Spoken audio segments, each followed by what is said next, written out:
గృహ కార్యాలు జరగకుండా చేస్తామా, నీ కుటుంబంలో ఓర్చుకొని సంఘంలో నాడు ఎందుకు చెదిరిపోతాను ఓర్పు లేకనే. ఓర్పు నన్ను అంటాడా ఆయన, నన్ను అంటాడా నేను గొప్ప అని చెప్పు. జాగ్రత్త, ఓర్చుకోవాలి. ఆ తర్వాత మరి పక్షపాతము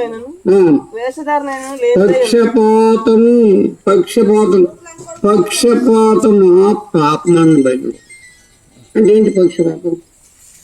ఏంటి పక్షపాతం? ఉదాహరణకి ఒక అబ్బాయి అనుకుని అబ్బాయి అమ్మాయి పుట్టాడు. అమ్మాయి చదువు మొదలు పెట్టాడు. ఎట్లా చదువుతాడు? ఎప్పుడు దొరకరా ఎట్లా చదువుతాడు? కూతురు కొడుకు ఎట్లా చదువుతా? అబ్బాయినో ఇంగ్లీష్ కాన్వెంట్, అమ్మాయినో బడికి.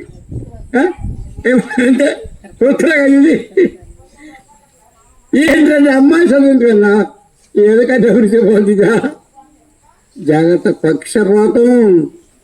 పక్షపాతం అది ప్రొఫెసర్ రెడ్డి గారు అలా మరి అది వెంకటరెడ్డి గారు వెంకటరెడ్డి గారు మార్పు సంవత్సరానికి అది గురువు వేమన్ దగ్గర కదా, గురువు విశ్వరామ నాయుడు గారు.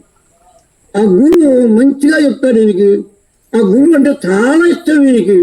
ఆ గురువు మాటలు చాలా ఇష్టం. ఆ గురువు గారు అంటే స్వభావం చెప్తూ అయ్యే మంచోళ్ళు అంటే అప్పుడు గురువు గారు ఏం చేశారంటే అన్నదమ్ముల ఆస్తి తమ్ముడికి ఇవ్వకుండా ఇక్కడ ఆక్రమించుకున్నాడు. అప్పుడు నాకు వచ్చింది, అరే నా గురువు ఇచ్చి మంచి మాట చెప్తున్నాడు, ఇంత స్వార్థం.